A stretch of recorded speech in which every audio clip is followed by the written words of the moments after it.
Eh bien, bonjour à toutes et à tous, bienvenue pour cette webconférence qui traitera du diagnostic architectural et énergétique en maison individuelle sur le territoire de GPSO. Je vais commencer par vous donner quelques indications sur le déroulé de la conférence pour que ça se passe bien, que ce soit confortable pour les animateurs et animatrices. Donc, je vous invite, si possible, à couper vos micros, sinon on a la possibilité de le faire pour vous, mais globalement, essayez d'y penser en vous si ce n'est pas fait. Il y aura un temps de questions, enfin, il y a un temps de questions qui est prévu pour la fin de la conférence. Donc, n'hésitez pas à les poser dans la partie chat de la discussion qui s'appelle conversation. On les regroupera à la fin pour pouvoir les poser. Et cette présentation va être enregistrée. Elle sera rediffusée ensuite sur YouTube, sur notre chaîne YouTube. Donc, si vous ne souhaitez pas apparaître, je vous invite à couper, à désactiver d'ores et déjà votre caméra. Voilà, merci. On va commencer par les présentations. Donc, moi, je suis Maxime Cochet, conseiller France Rénov pour GPSO Énergie, Grand Paris Seine-Ouest Énergie. Je suis spécialisé sur l'habitat individuel, donc la rénovation de l'habitat individuel. Et on sera en présence de... Et je me présente également, Alben Cato, je suis collègue de Maxime Cochet et je suis également conseillère France Rénov pour la LEG de Grand Paris Seine-Ouest Énergie sur l'habitat individuel. Et Sophie Allais, architecte de l'atelier Sienne, basée à Antony et spécialisée dans l'accompagnement des particuliers face à leurs projets de travaux, et plus particulièrement les travaux de rénovation énergétique. Alors, au programme de cette webconférence, d'abord une introduction pour que je puisse présenter la structure, GPSO Énergie, qui on est, ce qu'on fait sur le territoire. Aussi quelques éléments de contexte sur les objectifs nationaux en termes de rénovation et sur les audits énergétiques d'une manière générale, sans entrer immédiatement dans le détail du DAE. Ce qui sera fait dans une deuxième partie par Alban, qui vous présentera le DAE, l'aide de la métropole du Grand Paris pour le réaliser. Ensuite, je reprendrai la parole pour vous parler un peu d'accompagnement avec la plateforme Pass Réno Habitat. Et enfin, Madame Allais prendra la dernière partie et nous partagera un retour d'expérience qu'elle a pu avoir.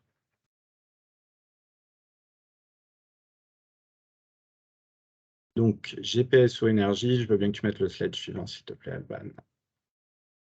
Voilà. Donc, on est une association créée en 2008 à l'initiative de GPSO, qui est l'établissement public territorial du sud-ouest parisien. Nous avons différents objectifs. Le premier, c'est encourager la performance énergétique des bâtiments et notamment la rénovation. On travaille beaucoup moins sur les bâtiments neufs. La promotion des énergies renouvelables et d'une manière générale, la lutte contre le réchauffement climatique. Alors sur cette partie rénovation, on est donc délégataire d'un service public qui s'appelle France Rénov, qui nous permet de faire de l'information, du conseil, dans certains cas de l'accompagnement sur les sujets principalement techniques et financiers de la rénovation, mais aussi des aspects, par exemple, juridiques et sociaux. On fait ça à destination des ménages qui vivent en habitat individuel, mais aussi en copropriété. Tous nos financements sont publics, donc ça nous permet de faire ça de manière neutre et indépendante et gratuite. Donc, pour le dire de manière un peu triviale, nous n'avons rien à vendre. Et voilà, ça nous permet de ne pas avoir de parti pris sur des matériaux, des technologies de chauffage, etc. On a également un pôle collectivité qui est tenu par un de nos collègues, qui lui est plus à destination des villes et des services pour faire de la mise en réseau, en relation, organiser des événements, sensibiliser les élus et les personnels, etc. Enfin, on a une dernière de nos missions qui va déjà beaucoup plus vous parler puisqu'on est en plein dedans, c'est l'organisation d'événements, des conférences, des ateliers, des visites de maisons ou de copropriétés qui ont été rénovées, ou aussi des balades thermiques avec des caméras infrarouges pour visualiser les déperditions. Et on participe également à ou la plupart en tout cas, des animations publiques organisées par GPSO ou les villes. Et vous pouvez d'ailleurs à ce titre-là retrouver notre programme d'animation sur tout le deuxième semestre de l'année, là, sur notre site gpso-énergie.fr. Et sera publié d'ici quelques mois le programme pour début 2023 également. Alors, on a la chance de travailler dans le cadre d'un réseau qui est déployé à l'échelle nationale d'une part, mais a aussi un réseau un peu, on va dire, privilégié et coordonné par la métropole du Grand Paris sur la Petite Couronne. Donc, on a un réseau de 8 structures, qui ne sont pas toutes des agences locales de l'énergie et du climat, mais en tout cas, on a 8 structures qui permettent d'organiser le service public de la rénovation sur 12 établissements publics territoriaux, comme les GPSO par exemple. Donc c'est sur cette zone géographique qu'a été déployée la plateforme Pass Réno Habitat, sur laquelle je reviendrai dans 2 slides, il me semble. Voilà. Alors, un peu d'éléments de contexte pour démarrer. Donc, nous avons à l'échelle nationale des objectifs très ambitieux, je pense, qui est d'avoir un parc immobilier complètement au niveau BBC, c'est-à-dire bâtiment basse consommation, d'ici à 2050. À noter que 80% du parc immobilier est a priori déjà construit, en tout cas c'est ce que les statistiques semblent dire.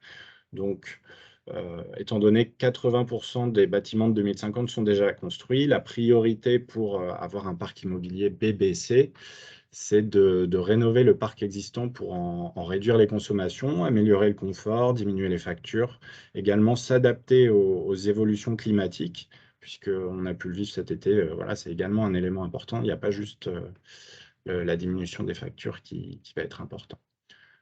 Pour arriver aux objectifs BBC, qui peut être représenté par, disons, les étiquettes énergie du DPE A et B, il faut favoriser la rénovation dite globale, qui permet donc d'atteindre ces étiquettes. Donc, sur le premier élément de graphique qu'on peut voir, est représentée la répartition des logements par étiquette, et ça, c'est à l'échelle nationale. Donc, on voit qu'il y a une majorité de logements qui sont en étiquette D et E, et même encore moins bien après. L'élément graphique sur la droite va permettre de montrer les écarts aux objectifs BBC en termes de résultats sur les consommations une fois que les chantiers sont réalisés, en fonction du nombre d'étapes de rénovation qui sont réalisées. Donc, la bande en vert que l'on voit tout en bas représente la consommation après travaux, qui sont après travaux réalisés en une seule étape. C'est-à-dire que tous les éléments de l'enveloppe, les murs, la toiture, le plancher, les fenêtres, les systèmes de chauffage sont tous rénovés à la suite, mais dans une même étape où chaque lot s'enchaîne. Les barres du dessus vont montrer l'élargissement finalement ou l'augmentation des consommations en fonction du nombre d'étapes de travaux qui est réalisé. Donc ça vous permet de visualiser que finalement la priorité est à donner aux travaux en une étape pour éviter de potentielles malfaçons ou une mauvaise gestion entre les différentes phases qui apportent des dégradations de l'efficacité énergétique de la globalité. Slide suivant, s'il te plaît. Ben, merci. Donc, la plateforme Pass Réno Habitat, dont je vous ai parlé 2 slides plus tôt, c'est une plateforme qui est donc déployée, comme je vous le disais, à l'échelle de la métropole du Grand Paris. C'est une plateforme dont l'usage est gratuit. C'est dédié à la rénovation énergétique performante. Donc, elle va plutôt être utilisée et proposée par les conseillers France Rénov' à des ménages qui ont des projets de rénovation performante. On évalue que le projet peut faire environ 35% d'économie d'énergie par rapport à son état initial. On va proposer l'ouverture à la plateforme, qui est une plateforme qui permet de faire un suivi personnalisé par le conseiller France Rénov'. C'est une plateforme qui permet de communiquer, d'envoyer des messages, de faire passer du contenu, des ressources, des diagnostics de performance énergétique ou d'autres documents comme des audits, des devis également, voilà, c'est un outil privilégié d'échange entre un ménage et son conseiller. Ça permet également, et peut-être surtout d'ailleurs, de mettre en relation des professionnels RGE qui ont été spécialement affiliés à cette plateforme. Donc, ils sont RGE, comme tous les professionnels RGE qu'on peut voir sur le territoire, mais ils ont été spécialement sélectionnés par les conseillers de la métropole du Grand Paris pour pouvoir intervenir spécifiquement sur des projets ambitieux et globaux de rénovation. Donc voilà, ça permet de faire la mise en relation directe. Une fois que l'état des lieux de votre maison est rempli sur la plateforme, puisque c'est possible de faire ça, vous remplissez un état des lieux, également les travaux qui sont envisagés. Et à la fin, ça permet de choisir des professionnels qui sont affiliés à cette plateforme. Ce sera une des conditions au préalable pour, j'anticipe un peu, mais par rapport au DAE, ce sera une des conditions préalables pour pouvoir le faire financer, en tout cas, avoir un projet inscrit sur cette plateforme Pass Réno Habitat.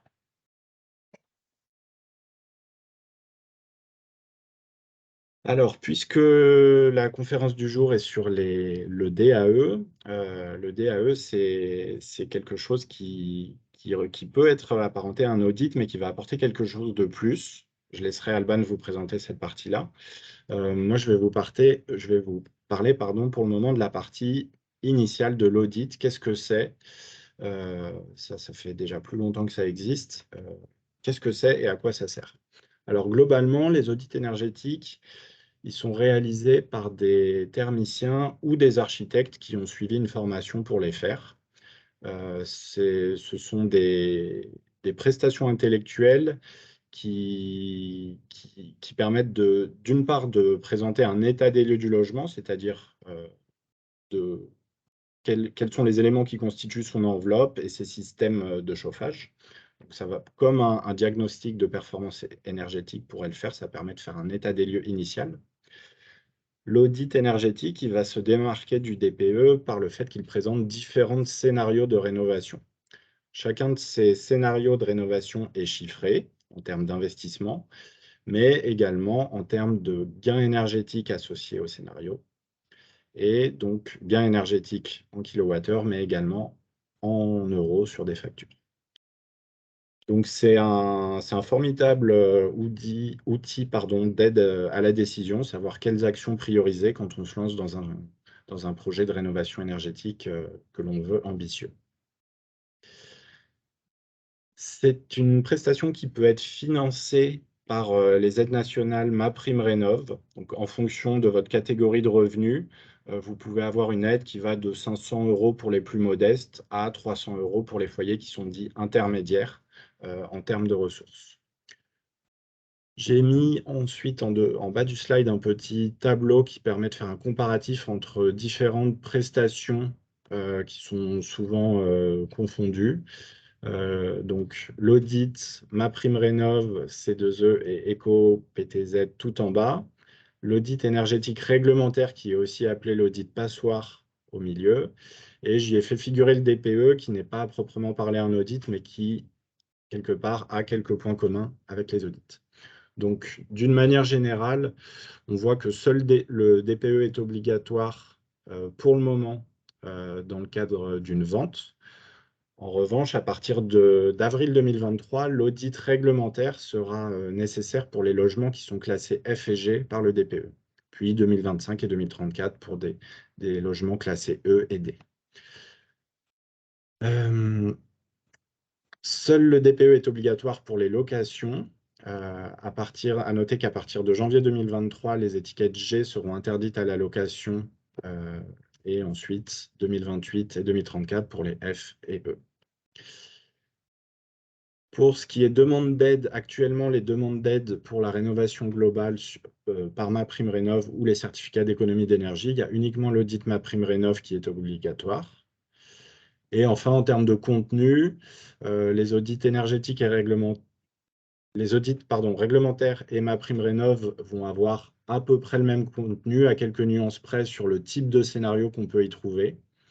Le DPE, lui, présente un scénario, mais qui est assez générique et ne correspond pas toujours à la réalité de ce qu'il est possible de faire dans le logement concerné.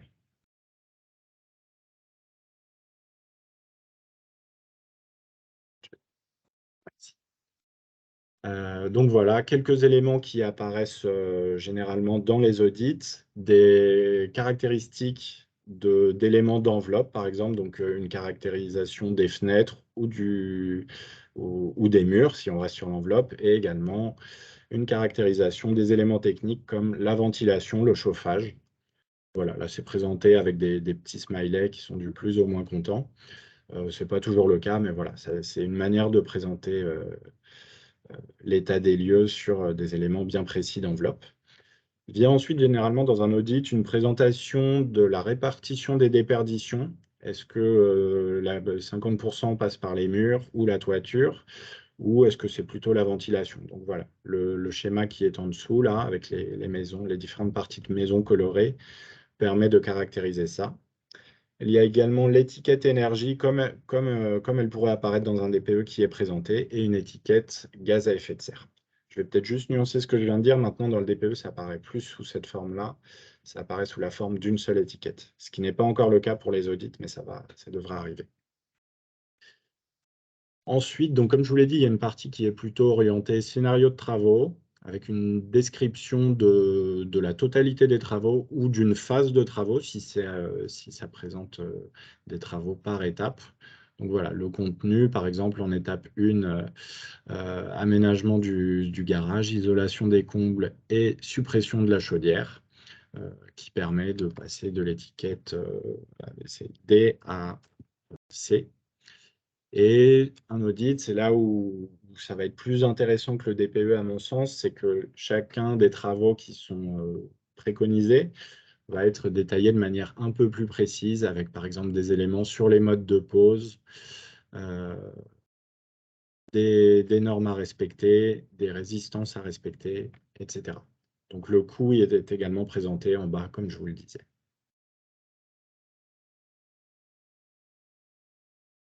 Avant de laisser la parole à Alban sur la partie DPE, puisqu'on s'intéresse un peu aux bâtiments historiques et à la performance énergétique, je vous propose un petit quiz. Donc, il va y avoir 2 questions qui va permettre de juger votre connaissance du territoire. Alors, première question, c'est parti. Est-ce qu'il est bien passé?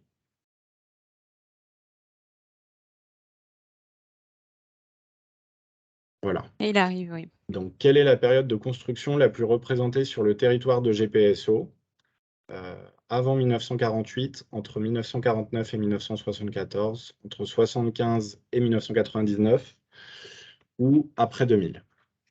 Vous pouvez cliquer sur il y a une seule bonne réponse, vous cliquez dessus, vous cliquez ensuite sur envoyer.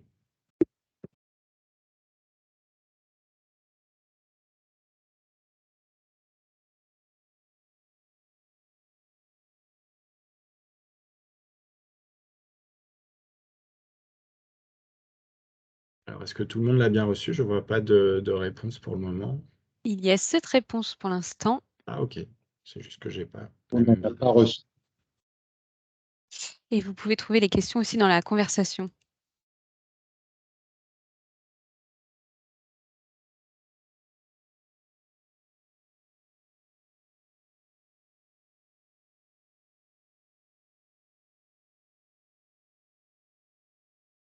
Il y a 9 réponses.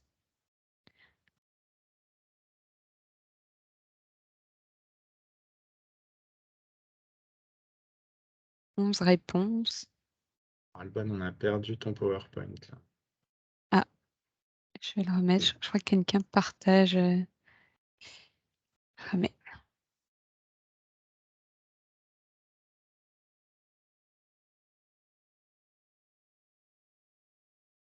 Allez, je laisse encore une petite dizaine de secondes et on passe à la question suivante.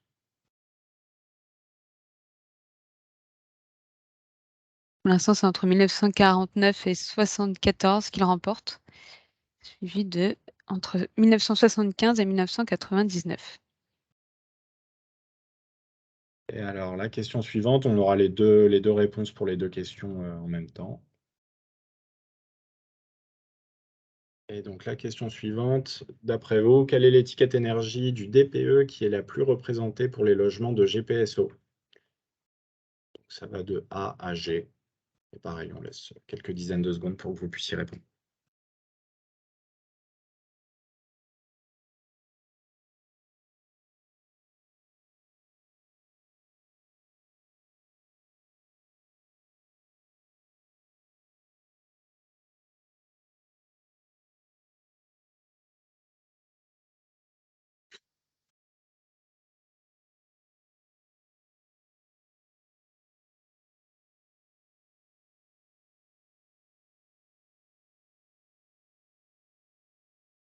Onze réponses,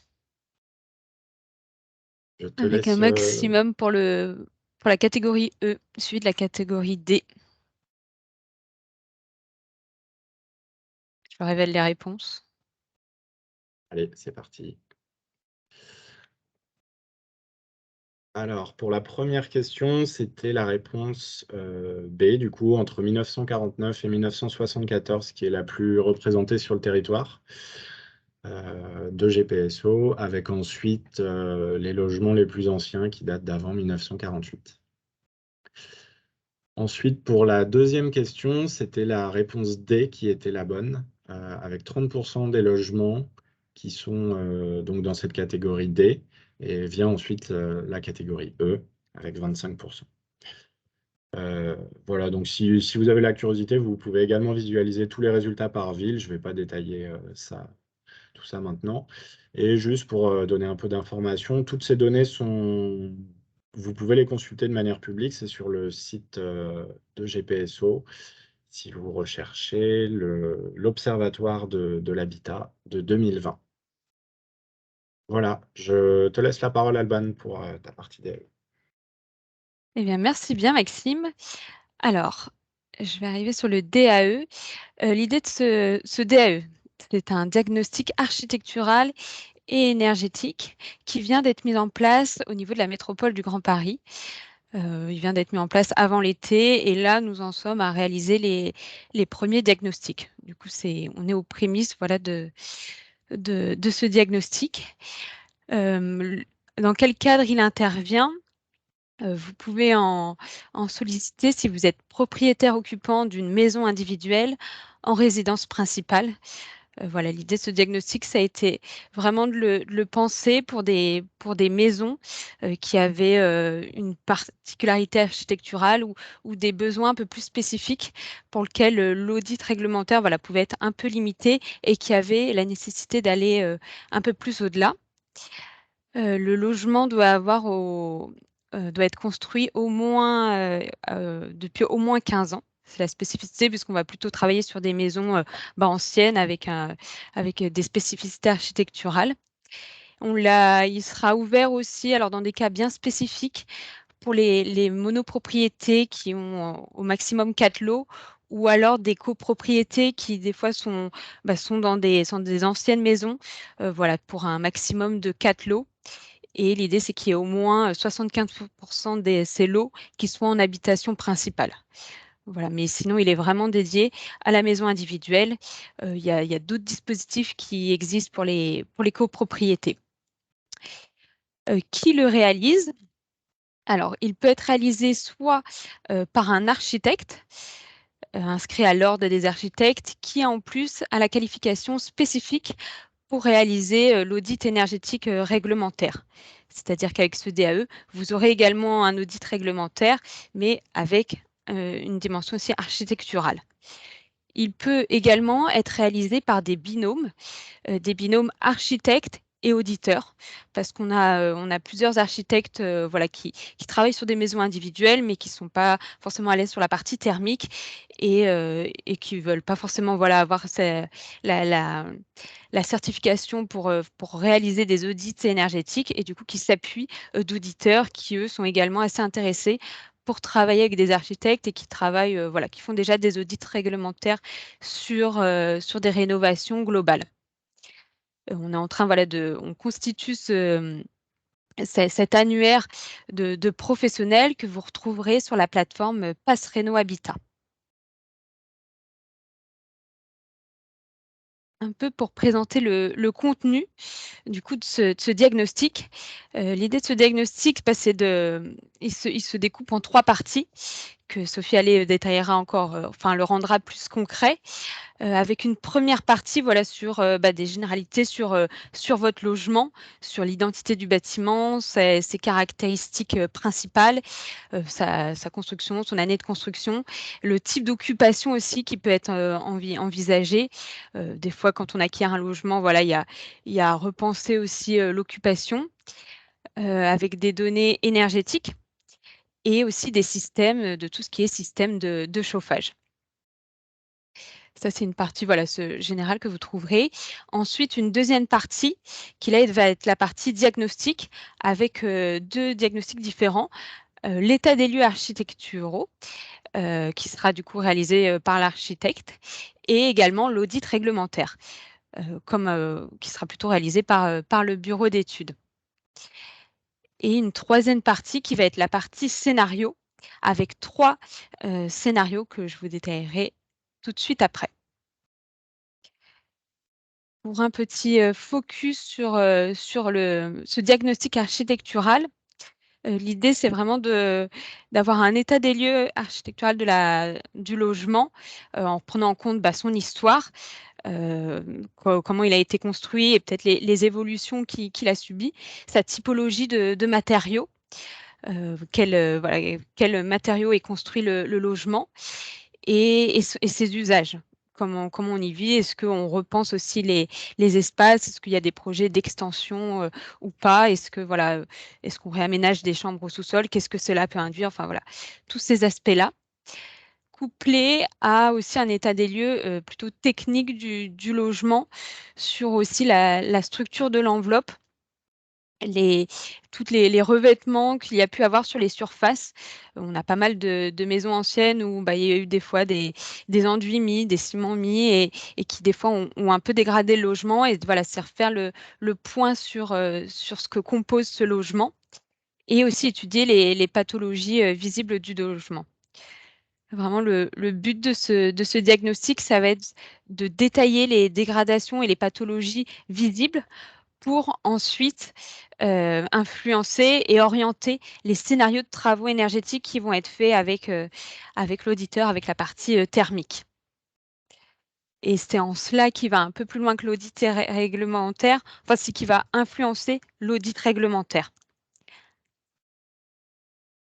Et l'idée, c'est que voilà, on ne va pas forcément le proposer pour tout type de logement, mais nous, en tant qu'accompagnateur France Rénov', on va échanger avec vous. Et si on voit qu'il y a des problèmes d'humidité, une spécificité architecturale, ou voilà, en échangeant avec vous, on va se dire que ça peut être pertinent d'avoir ce diagnostic architectural en plus pour avoir un audit réglementaire qui soit vraiment calibré, juste et avec le plus d'éléments possible pour vous aider dans les travaux. Du coup, il va être suivi du détail des scénarios, avec l'idée d'avoir 3 scénarios de travaux. Le premier en ayant un type de scénario travaux basique, un peu les incontournables, avec une volonté. Alors, généralement, c'est vrai qu'on a pas mal de logements, des fois en catégorie F ou G, dites passoires énergétiques, qui ont vraiment voilà, la volonté d'avoir une enveloppe de travaux pour quitter ce statut-là. Et l'idée, voilà, dans ce premier scénario, c'est de quitter ce statut passoire énergétique. Après, avec un deuxième scénario de travaux, qui lui a plus qui fait plus de préconisations de travaux avec peut-être, voilà, des coûts un peu plus conséquents pour faire mieux et atteindre une étiquette énergétique. Alors des fois, voilà, pour passer par exemple de F à C. Et ensuite, un dernier scénario de travaux pour atteindre ce qu'on appelle voilà, l'objectif bâtiment basse consommation. C'est en fait les étiquettes A ou B qui sont les étiquettes les plus importantes et avoir voilà, le projet de rénovation le plus ambitieux possible, mais en ayant bien, en intégrant bien les caractéristiques techniques, architecturales et de votre logement.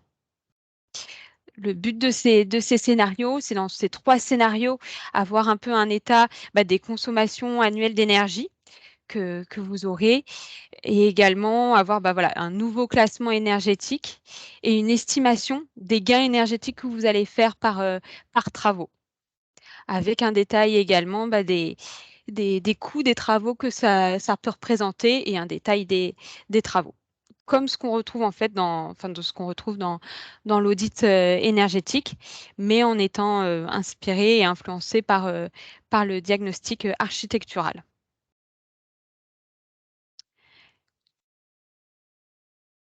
Un peu pour vous montrer, voilà, un peu quelle fiche de synthèse cela peut regrouper. Alors là, c'est vraiment un exemple que nous, on a sorti, hein. Après, chaque professionnel vous proposera sa synthèse et sera beaucoup plus détaillée. Là, c'est juste pour que vous ayez un élément visuel pour le voir. Vous voyez, ça reprend un peu les éléments qu'on a dit sur l'occupation du bâtiment, la situation du bâtiment, le détail, pour que vous ayez tout le détail de votre enveloppe, de ce qui se trouve au niveau des murs, des planchers bas, de la toiture, où se trouvent les ponts thermiques, les parties aussi qui sont mitoyennes. Un détail aussi sur les équipements techniques, que ça soit en termes de chauffage, d'eau chaude sanitaire, de ventilation. Et après, voilà, un retour sur le profil architectural et l'état de votre logement, avec ses points forts, ses points faibles et ses points d'attention, et un profil énergétique de votre logement. Et puis ensuite, le détail des 3 scénarios,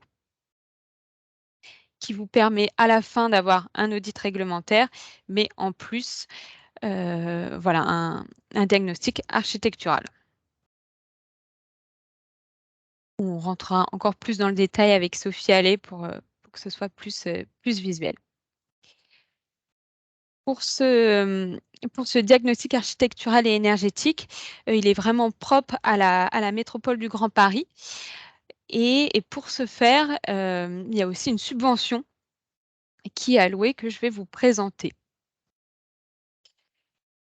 L'idée, voilà, de la métropole du Grand Paris, c'est d'encourager le développement des rénovations globales, et il y a un constat, c'est qu'il y a, voilà, de besoin de passer par l'audit.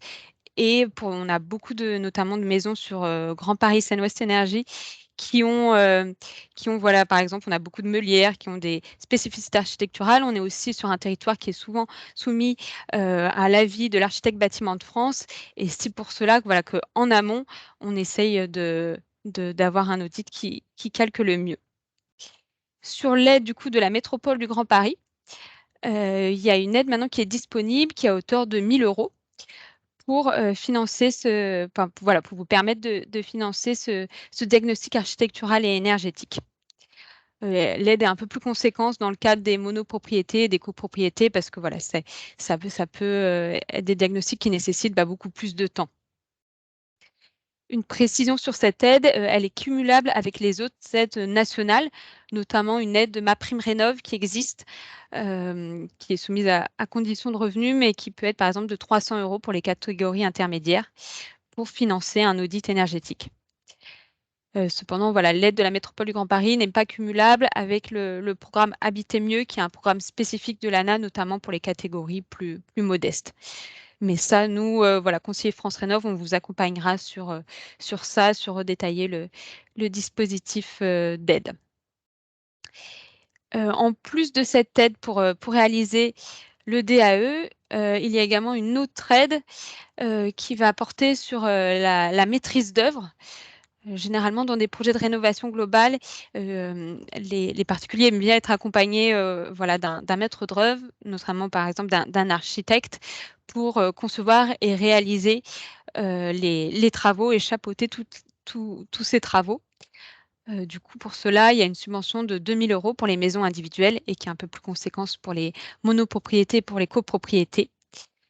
Pour bénéficier de cette aide, il faut avoir un projet de rénovation globale qui comprend au moins plusieurs postes de travaux, que ce soit par exemple sur la partie enveloppe, isolation et changement de chauffage, et avec un but, c'est d'atteindre au moins un gain énergétique de 35 % d'économie d'énergie.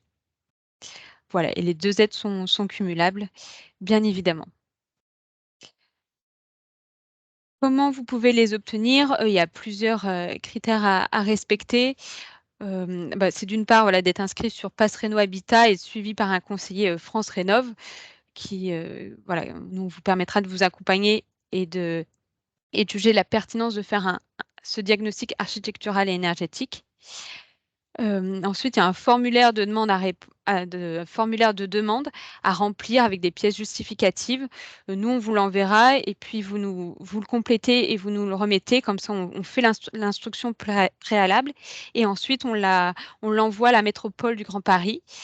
Si voilà, le dossier est complet, la métropole du Grand Paris envoie un accusé de réception et à partir de ce moment-là, vous pouvez réaliser la prestation. Vous avez un délai pour la réaliser qui est de 24 mois pour l'audit énergétique et 36 mois pour la maîtrise d'œuvre. Et les aides de la métropole du Grand Paris viennent une fois la réalisation, enfin la prestation réalisée. Une petite précision, il n'y a pas nécessité de réaliser les travaux pour avoir les aides, mais voilà, que le diagnostic architectural et énergétique soit fait. Je pourrais revenir un peu plus en détail, voilà, si vous avez des questions à la fin.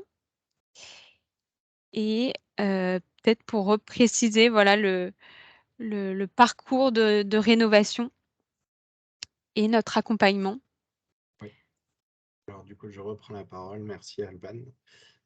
Oui, par rapport aux questions, j'ai indiqué dans le chat, donc vous avez une petite notification qui a dû apparaître en haut là dans conversation. Si vous souhaitez poser des questions, faites-le à cet endroit et comme on vous l'a dit, on y répondra à la fin des interventions tout à l'heure. Alors, ce dont vient de parler Alban, le DAE et les demandes d'aide s'intègrent dans un parcours d'accompagnement, un parcours de rénovation qui peut être suivi par le conseiller ou la conseillère sur la plateforme Pass Réno Habitat. Donc, ce parcours, il se divise en plusieurs catégories, en plusieurs étapes plutôt, qui sont indiquées sur ce slide au nombre de 5. La première, c'est la définition des besoins. Alors là, c'est avant même de mettre en place un accompagnement. C'est le premier rendez-vous que vous pouvez prendre avec un conseiller France Rénov. C'est un premier entretien pour dire quelles sont vos attentes, quelles sont vos problématiques par rapport à votre logement, qu'est-ce que vous souhaitez changer. À partir de ce moment-là, en fonction de vos attentes, de vos besoins, vous pouvez définir avec votre conseiller ou votre conseillère un projet. Et en fonction de l'évaluation qui peut être faite du potentiel d'économie d'énergie, on va mettre en place ou non un accompagnement. Cet accompagnement, il prévoit la plupart du temps une visite et une évaluation énergétique de la part du conseiller. Et c'est également à peu près au même moment, soit en même temps, soit juste après, que peut être réalisé le DAE. Cet accompagnement, il va également permettre de pouvoir faire de l'aide à la décision par le conseiller, c'est-à-dire traduire, par exemple, ou analyser et expliquer des devis. Donc, c'est plutôt une démarche de pédagogie sur le contenu des devis, le contenu d'un audit ou d'un DAE. Voilà. Donc, dans ce contexte-là, les conseillers et conseillères vous aident à choisir. Vous avez bien entendu la décision finale sur l'entreprise que vous allez sélectionner, mais vous aide à comprendre les devis qui vous sont transmis. Ensuite, il y a une partie plus sur la réalisation des travaux, où là, nous, les conseillers, nous n'avons pas le rôle d'un maître d'œuvre, mais on va pouvoir, encore une fois, plutôt faire de la pédagogie, de l'accompagnement, de la mise en... Enfin, vous êtes déjà en relation avec un maître d'œuvre, éventuellement, mais plus de la facilitation dans la communication entre les différents acteurs. C'est vraiment comme ça que j'aime bien le définir, on a un rôle de facilitateur. Et enfin, la fin de l'accompagnement peut se faire à réception des travaux. Une fois que la maison est livrée dans son état final, on peut faire un suivi des consommations pour vérifier si tout se passe bien dans la plupart des cas, que les consommations mesurées sont bien celles qui étaient espérées. Et quand ce n'est pas le cas, quand il y a un petit écart, on peut essayer de voir ensemble pourquoi et si besoin, faire quelques petites corrections, notamment par des éco-gestes ou faire revenir par exemple l'artisan chauffagiste pour faire des derniers réglages de chaufferie, de chaudière, pardon, par exemple, ou d'autres équipements de ventilation, etc. Donc voilà un peu la frise globale de l'accompagnement et du parcours de rénovation avec Pass Réno Habitat. Donc je vais maintenant vous laisser la parole, Sophie. Vous pouvez réactiver Oui, votre micro. merci. Donc, À partir de l'expérience. voilà. Peut-être pas ce slide, voilà. Donc concrètement, le diagnostic architectural, qu'est-ce que ça peut être? Donc là, je vous ai mis des extraits d'un premier DAE que j'ai pu effectuer cet été. Donc c'était sur une maison avec 2 niveaux habités, donc N1, N2, et puis tout un rez-de-chaussée qui servait de garage, de pièces techniques en fait, donc qui n'était pas forcément chauffé. Donc l'idée là, dans un premier temps, dans le diagnostic architectural, c'est de caractériser le bien, comprendre quels sont les usages que vous avez, quel volume est chauffé, quel volume n'est pas chauffé, quelle est son histoire. Donc c'est la deuxième page qu'on voit à droite là sur le slide. Donc par exemple dans ce cas précis, en rouge, on avait la première maison qui a été édifiée sur cette parcelle, qui a été réutilisée en fait, et puis il y a une très grande extension tout autour, donc la partie blanche qu'on voit, et au-dessus. Donc en fait, qu'est-ce que ça nous apporte de savoir ça? C'est que on va pouvoir constater des systèmes constructifs différents. Les murs vont pas être constitués de la même façon et donc ne vont pas forcément avoir les mêmes pathologies, les mêmes besoins d'isolation. Voilà, donc ça nous permet de nous renseigner et d'analyser votre bien pour mieux vous conseiller ensuite sur les programmes de travaux. Donc voilà, ensuite les deux pages suivantes sur la slide d'après. Voilà, là on voit le programme de travaux auquel ça peut aboutir. Donc en fait, l'idée dans le DAE, c'est d'avoir 2 programmes travaux distincts, mais qui sont cumulatifs, c'est-à-dire qui peuvent être faits l'un après l'autre. Donc là, vous avez un phasage qui est proposé des ensembles de travaux qui vont pouvoir être faits de façon concomitante et les uns après les autres.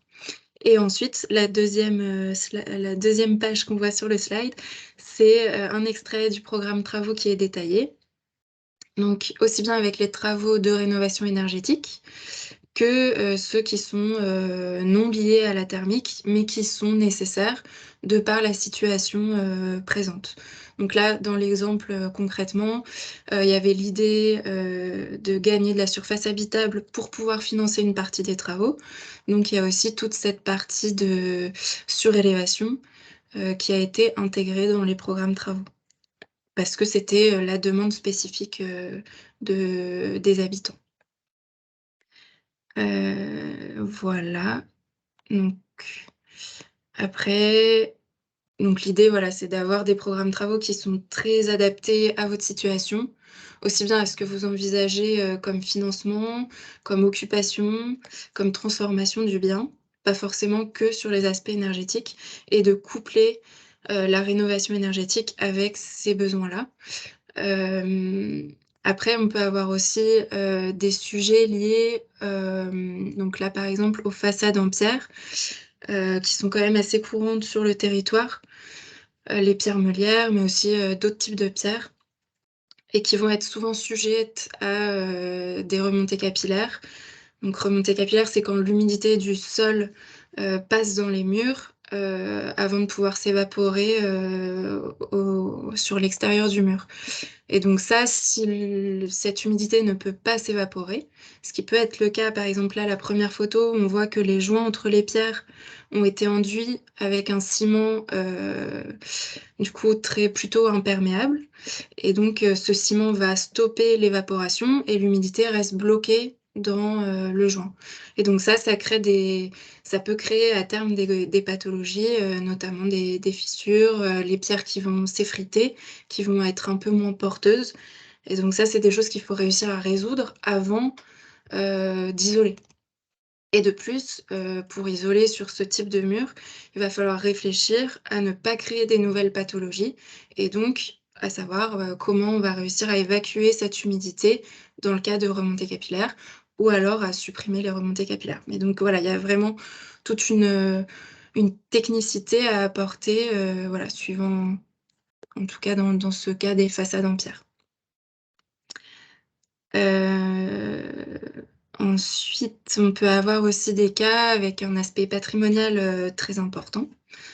Donc là, par exemple, ça peut être le cas sur cet ensemble de façades en meulière qui est assez décoré avec des briques, etc. Et sur la slide suivante, on voit aussi une maison avec un travail esthétique très poussé, des mots des natures. Donc les mots des natures, c'est tout ce qui va venir en saillie sur la façade, qui vient décorer et ordonnancer la façade. Donc là, on peut voir des bandeaux horizontaux, des corniches. On a aussi de la faïence au-dessus des fenêtres. Donc tout ça, évidemment, ça va forcément influencer le programme travaux. Soit c'est la volonté de l'habitant de conserver cette esthétique, auquel cas ça va éliminer d'emblée certaines solutions techniques de rénovation énergétique, comme l'isolation thermique par l'extérieur. Soit l'habitant n'est pas forcément fermé à ce changement de façade, mais par contre, on peut être obligé d'obtenir l'accord de l'architecte des bâtiments de France pour le projet de changement de façade, que va forcément nécessiter le fait d'isoler par l'extérieur. Et donc dans ce cas-là, l'idée c'est que le DAE puisse vous permettre aussi d'avoir une première approche avec l'ABF pour connaître son point de vue. Donc ABF, c'est Architecte des bâtiments de France, pour connaître son point de vue sur le projet, ce qu'il est prêt à accepter ou non, sachant qu'il a vraiment un droit de veto sur votre projet. Donc l'idée, c'est de le consulter le plus tôt possible pour savoir ce qui va être prêt à accepter ou pas. Et donc dans ce DAE, on peut avoir ce premier rendez-vous. Voilà, et puis à droite, dans la slide, je vous ai mis un exemple pour vous montrer qu'on est aussi capable de reconstituer des décors de façade anciens sur une isolation par l'extérieur. Là, c'est le cas d'un bâtiment à Versailles où la mairie et l'ABF ont souhaité retrouver tout ce travail au niveau des façades là qu'on peut voir, notamment des joints comme s'il y avait des pierres ou un parement en pierre. Donc c'est un travail plus esthétique qu'on peut venir rajouter sur une isolation thermique extérieure. Mais donc c'est important de le savoir si vous avez cette obligation ou pas dans votre projet. Après, on peut avoir aussi le cas d'isolation par l'intérieur. Donc ça, évidemment, si on isole par l'intérieur, on va avoir des pièces qui vont changer de dimension, ce qui peut être très contraignant dans leur usage. Donc, il peut y avoir besoin de réfléchir à optimiser l'espace, peut-être redistribuer l'espace intérieur pour diminuer l'impact que peut avoir cette isolation par l'intérieur.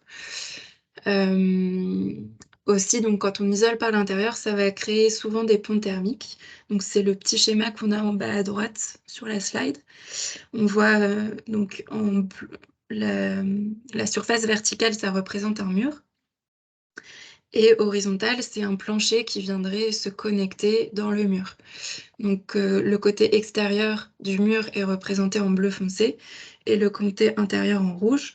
Et donc évidemment en rouge, on est là où il fait le plus chaud, c'est côté intérieur.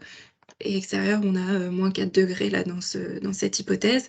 Et donc on voit au niveau des couleurs qu'on a un pont thermique au niveau de la connexion avec le plancher où il y a du jaune et du orange qui arrivent à passer au-delà du nu intérieur du mur. Donc ça, c'est ce qu'on appelle un pont thermique et on va pouvoir le traiter quand on isole par l'intérieur en faisant un retour d'isolant le long du plancher, en en dessous et au-dessus. Donc forcément, en termes d'aménagement intérieur, c'est assez contraignant. Ça peut rajouter une marche le long de la façade ou alors un décroché du plafond. Dans ce cas-là, ça peut être très intéressant d'avoir une réflexion. Comment intégrer, ces retours d'isolant, avec, une estrade, un placard, voilà. Comment on arrive à intégrer ça de façon à ce que ça impacte pas l'espace intérieur, heu, ou alors que ça soit complètement intégré. Voilà et sur, l'isolation par l'intérieur, encore un dernier point, c'est, le côté technique où, bah, si on revient sur le cas de la pierre meulière, par exemple, on va avoir tous ces sujets d'humidité à traiter et donc il va falloir réfléchir de façon assez fine, sur, quel isolant on vient mettre, côté intérieur et comment on le met en œuvre de façon à ce que la pierre puisse vraiment, évacuer de l'humidité qui serait arrivée à son contact. Donc c'est aussi, voilà, cet aspect technique qui peut, être pris en compte. Et enfin, un avant-dernier cas, oui, c'est, les maisons qui sont agrandies à multiples reprises, donc ça rejoint un peu le côté, historique du bâtiment. Là, c'est un cas de maison, on voit qu'il y a eu une extension sur le côté, assez conséquente, une véranda à l'avant, une autre véranda à l'arrière, un chien assis qui a été créé dans la toiture. Donc tout ça, c'est des matériaux très différents qui ont été mis en œuvre, c'est des jonctions entre les façades qui sont pas forcément très, performantes. C'est des types de toitures différents qui n'ont pas forcément le même niveau d'isolation et la même, façon, d'être isolés. Et donc, là, dans ce type de cas qui est finalement complexe, ça peut être très intéressant de faire un DAE puisqu'on va pouvoir intégrer toutes ces différences de façade, de toiture, pour préconiser un scénario de travaux, un programme de travaux plus adapté aux biens et donc plus performant aussi. Et le dernier cas qu'on a déjà un petit peu évoqué, c'est, le fait de créer de la surface habitable. Donc le DAE peut intégrer, l'étude des règlements urbains qui s'appliquent à votre, projet et donc ça permet de vérifier, quelle, surface habitable on est en capacité de créer, d'un point de vue réglementaire, et du coup, quelle forme ça peut prendre, quelle surface on est capable de créer et donc vous, ça vous renseigne aussi sur la faisabilité du projet que vous avez en tête. Voilà, c'est vrai que ça peut être très intéressant si vous avez envie de faire, de créer plus de surface, de coupler la rénovation énergétique. Là, c'est le cas, en haut à droite.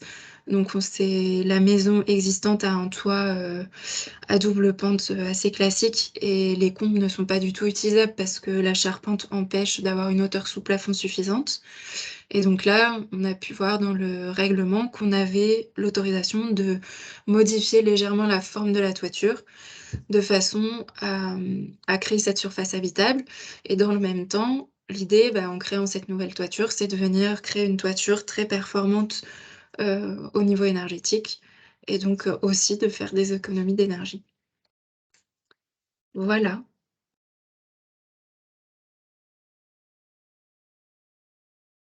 Eh bien, merci. Alban, il faut que tu réactives ton micro. Pardon. Merci beaucoup. Un dernier temps, bah, là, c'est pour les questions que vous pourriez avoir. N'hésitez pas alors soit à les poser dans le chat, dans la conversation ou alors à lever la main et comme ça, on pourra vous donner la parole. Alors, il y a une première question, mais peut-être juste avant de la lire, je mets dans le chat un lien vers un questionnaire de satisfaction. On vous remercie par avance de bien vouloir le remplir. Nous, ça nous permet de nous améliorer dans l'organisation de nos événements, savoir si c'est un sujet qui vous a intéressé. Et voilà, c'est une démarche qualité assez classique, ça nous permet de nous améliorer tout simplement. Et donc, je l'envoie. Voilà, c'est parti. Une première question de monsieur ou madame Nicodème Saradjian. Bonjour, pour les propriétaires faisant leurs travaux seuls, est-ce qu'il existe des aides financières? Alors, on sait depuis peu là que oui.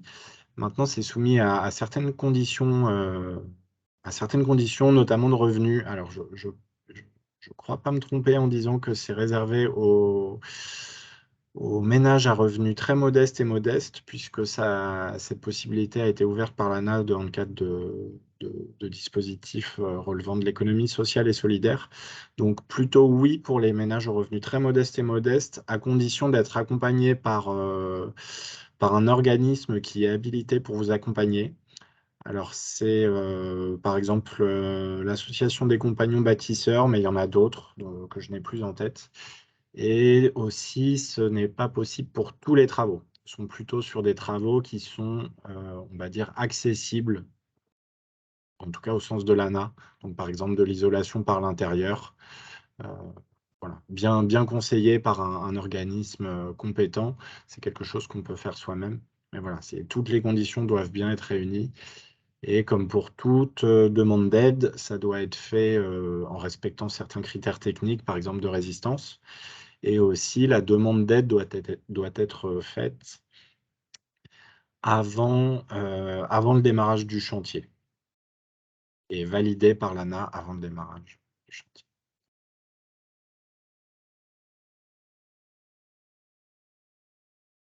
On a une autre question. Merci. Vas-y, Alban, si tu veux prendre la question suivante. Oui, on peut alterner. Pourquoi les chantiers en rénovation globale de maisons performantes individuelles? Ah non, vous en posez plein.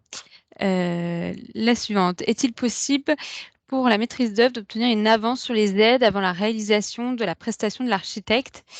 Alors, pas pour la subvention de la métropole du Grand Paris qui vient une fois que la prestation a été réalisée. Après, sinon, en fait, il y a des dispositifs de prêt qui peuvent être mobilisés, notamment le prêt à taux zéro, qui est un prêt proposé par les banques. Et il y a aussi maintenant un nouveau prêt qui vient d'être sorti cette année, c'est le prêt avance rénovation, il me semble. Je ne sais plus son intitulé, mais c'est dans des cas aussi bien spécifiques, notamment selon des critères de revenus. Mais ça, on pourra vous accompagner également en fonction de votre situation.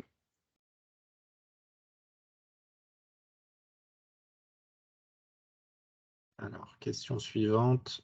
Pourquoi les chantiers en rénovation globale de maisons performantes individuelles sont en stand-by? Pas de prime C2E versée, les chantiers sont en arrêt. Alors, on a eu quelques retours qui allaient dans ce sens que les C2E, certificats d'économie d'énergie, à la rénovation globale n'étaient pas versés. On a aussi eu d'autres sons de cloche, donc je ne suis pas complètement sûr que ce soit une vérité générale. Et maintenant, pour des chantiers à l'arrêt, je pense que c'est... Enfin, moi, je ne suis pas convaincu de ça, même quand il arrive que des C2E n'existent plus ou ne sont plus proposés, parce que ça peut aussi être anticipé en amont. Ça n'arrête pas les chantiers, en tout cas pas systématiquement.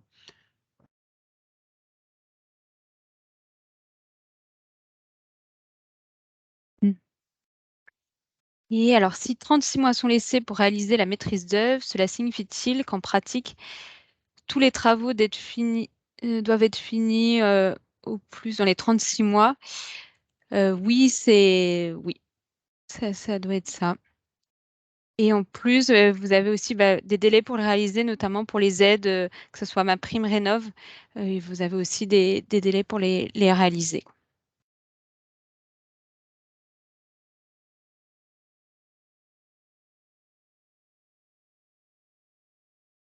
N'hésitez pas, si vous avez d'autres questions, à les poser dans le chat. Vous pouvez aussi lever la main avec le petit onglet réaction, ce qui permettra de la poser directement à l'oral.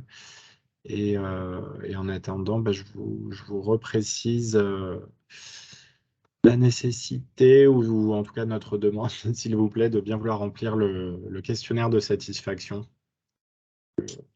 Alors, il y a Ouais, vas-y. Gérard qui voulait poser une question. Vous pouvez activer votre micro. Oui, bonjour. Bonjour. Je voulais savoir si vous pouviez donner une fourchette de prix pour les DAE. Je ne vous demande pas un prix moyen qui est très difficile, mais une fourchette. Sophie Allais, peut-être, si vous souhaitez répondre. Vous êtes peut-être la mieux placée. Alors, je n'ai pas trop de retours sur le prix proposé par d'autres architectes. Pour ma part, il y a un système d'options. Donc, comme vous avez pu voir, chacun a un peu ses spécificités. Donc, s'il faut prendre contact avec l'ABF, faire une étude du PLU, tout ça, voilà, ça va générer forcément du travail en plus et donc ce sera plus cher dans la prestation. Mais on est autour, je dirais, de 1 600 € TTC à 1 900 € TTC. Quelque chose comme ça. Oui, bien sûr, on n'impose pas de prix, hein, c'est aux professionnels de poser leur prix, mais c'est un peu voilà l'ordre de grandeur qu'on voit sur les premiers en tout cas qui se font. Après, comme c'est vraiment à la carte et ça dépend des logements, voilà, ça sera en fonction de votre demande. Une autre question de Nicolas Tanguy, vous pouvez intervenir. Ouais, donc merci beaucoup. Ça prend la suite de la question précédente. Donc le coût évidemment, et ce que je comprends de la réponse à cette question, c'est le DAE a un intérêt quand les travaux sont d'envergure avec une extension, une surélévation ou que sais-je, ou une maison qui a été faite en plusieurs fois. Si c'est pas le cas, un audit semble suffisant, c'est ça? Si on est uniquement sur est-ce qu'on isole par l'intérieur, par l'extérieur, est-ce qu'on isole une toiture? Le DAE est peut-être trop important et trop coûteux? C'est ça qu'il faut comprendre de la philosophie du dispositif? Tout à fait. L'idée, c'est que ce DAE ne remplace pas tous les audits. C'est vraiment voilà, en fonction des besoins et de la spécificité du logement que ça, voilà, c'est en échange avec nous qu'on peut se dire ça peut être pertinent voilà, d'avoir cet apport architectural en plus. Mais effectivement, c'est pour des projets voilà, de rénovation globale assez ambitieux et voilà, avec des contraintes architecturales qui doivent être étudiées en amont. Après, en fait, l'ambition, ça dépend de quelle manière on la définit. Quand on a une maison qui est E, ce qui est notre cas, quand on veut la passer, par exemple, C, le montant des travaux, quand c'est la maison fait 150 m² est très vite ambitieux si on parle en euros. Après, la difficulté, moi, je ne suis pas du tout du métier, donc c'est difficile de savoir la difficulté intrinsèque de ces travaux, mais de ce que moi j'en comprends, c'est qu'il faut refaire la toiture, isoler les murs. Mais oui, il n'y a pas d'extension dans ce cas-là, je comprends que l'audit est le mieux. Vous parliez aussi dedans de, comment dire? De diagnostiquer de possibles désordres ou maladies de la maison. Ça veut dire que si on a, par exemple, des fissures, ce genre de choses, le DAE, peut les examiner, les catégoriser. Heu, à l'occasion d'un DAE, c'est des choses qui sont possibles ou pas? Tout à fait. Peut-être OK. Sophie, tu veux Oui, du coup, préciser? dans le DAE, en effet, on constate les pathologies qui peuvent, et donc éventuellement des fissures, du coup, seraient pris en compte.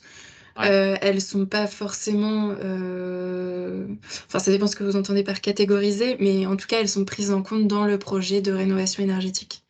Dans le sens D'accord. où, voilà, vous avez des préconisations pour résoudre ces fissures si, voilà, si D'accord. elles le nécessitent. OK et après je vous embête plus.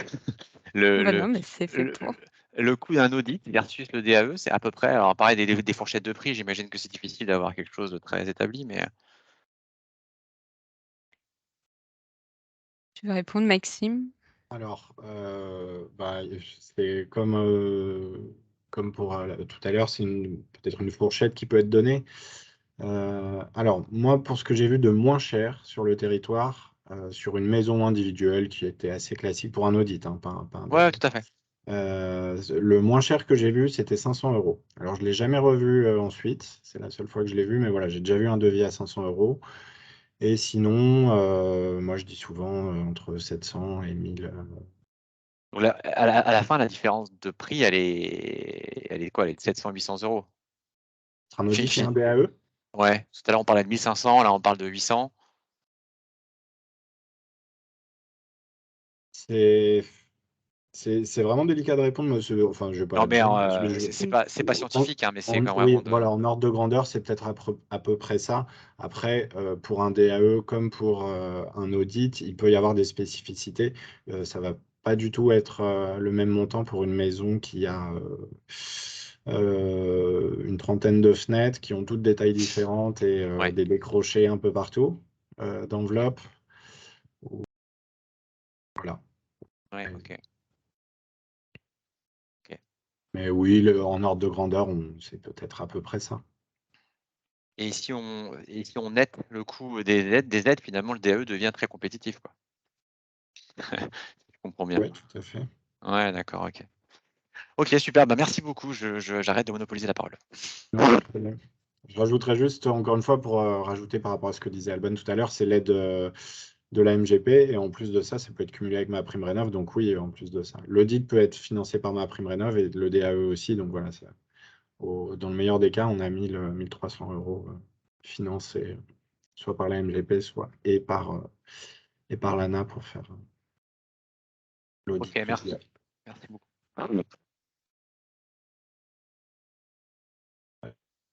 Oui. Et il y avait une autre question. Est-ce que l'architecte s'occupe aussi d'obtenir une autorisation de surplomb des parcelles voisines ou de la chaussée dans le cas d'un projet d'isolation par l'extérieur? Alors Sophie, tu peux me... Alors, ça intervient pas à ce stade du projet parce que là, pour l'instant, le DAE, c'est vraiment des préconisations, des programmes travaux. Donc, voilà, l'idée, c'est que ça vous permette de choisir quel programme travaux vous allez faire effectivement effectuer et de décider. Et ensuite, en effet, il faudra se préoccuper des éventuels surplombs. L'architecte est là pour vous demander de le faire s'il vous accompagne. Mais par contre, il vaut mieux se rapprocher d'un avocat pour établir la convention de surplomb, de façon à être sûr que ce soit bien rédigé et fait dans les règles de l'art. Il y avait une question à laquelle il va être un peu dur de répondre, c'est quel est le meilleur isolant à utiliser dans une isolation par l'extérieur, s'il vous plaît? Alors là, il y a des tas de réponses possibles en fonction déjà je pense, de l'existant. Si la maison est construite en pierre ou en parpaing ou en bois, ça va pas être la même réponse qu'on peut formuler. Et puis ensuite, pour faire une réponse, moi j'aime bien répondre qu'en fait c'est toujours un arbitrage. Quand on a le choix, en tout cas entre des familles d'isolants, c'est toujours un arbitrage entre des avantages, des inconvénients, qui peuvent être le prix, par exemple, qui peut être un avantage ou un inconvénient si on parle d'un matériau type polystyrène ou type biosourcé. Voilà, ça va pas être les mêmes gammes de prix.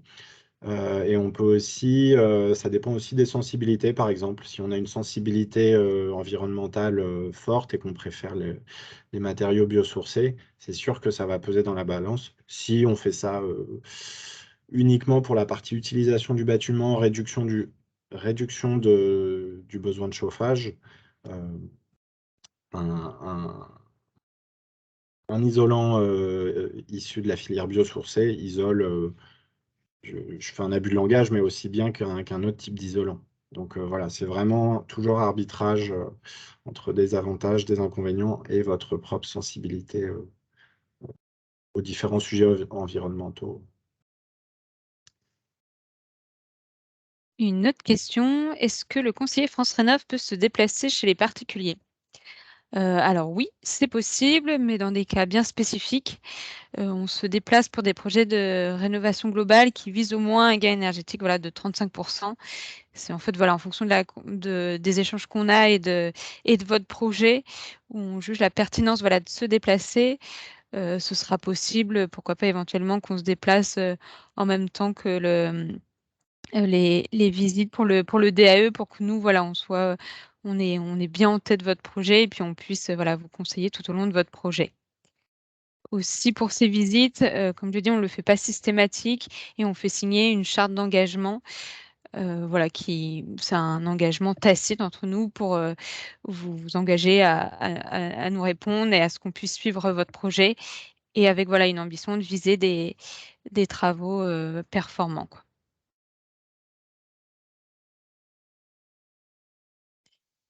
J'ai remis également le questionnaire, voilà, dans le fil, d'actualité quand on me le redemandait. Merci. Et il y a une question, comment isoler le plancher bas dans le cas d'une dalle flottante sans cave ni vide sanitaire?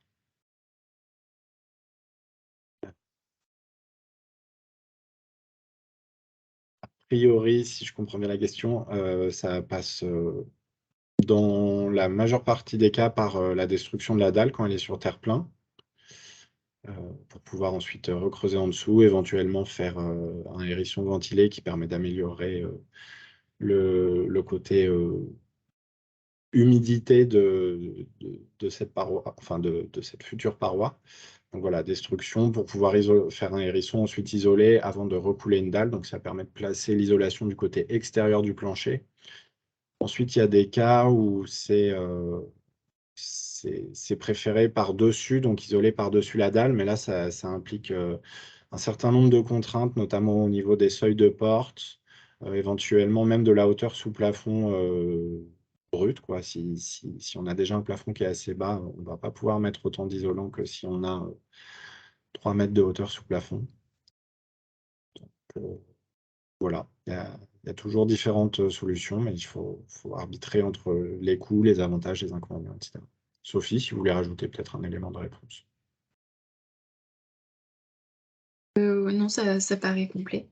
Ok, merci. Après, oui, dans le cas de quand on le fait par l'intérieur, il y a comme quand on isole un mur par l'intérieur, on crée aussi des ponts thermiques à traiter. Donc voilà, il va falloir être bien vigilant à... Voilà, c'est plus fin, on va dire, en fait. C'est un travail un peu plus fin à faire.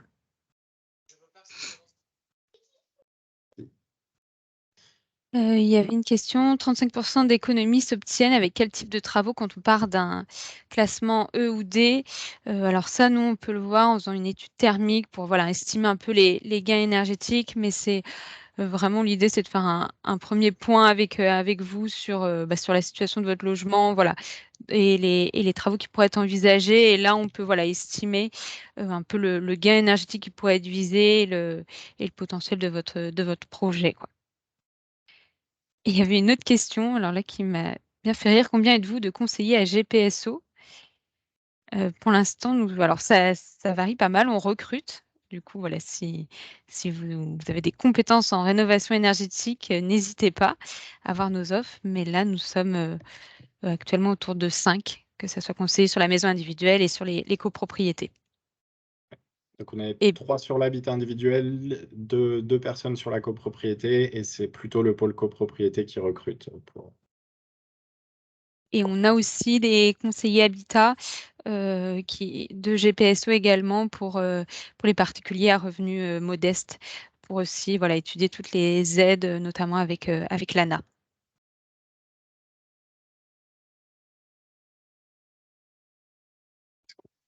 Sera-t-il possible de nous adresser votre présentation? Oui, ce sera fait. Ce sera fait via le service communication. Donc, ces prochains jours, je pense que ça devrait être possible avant la fin de la semaine.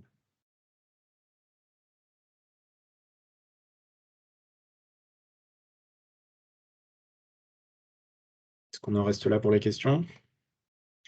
J'ai l'impression. En tout cas, s'il y a Merci beaucoup.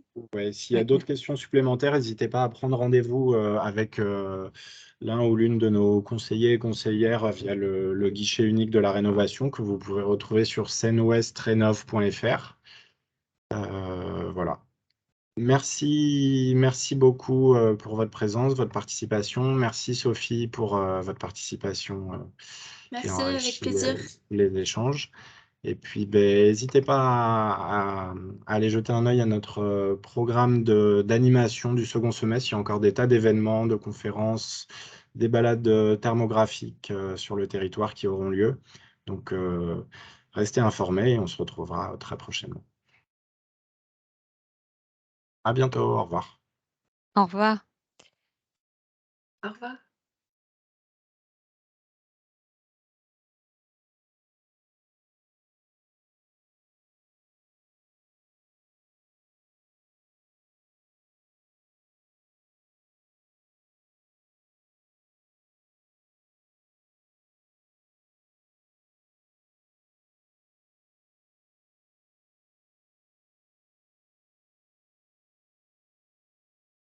Très bien. Bon, bah, j'arrête, Maxime.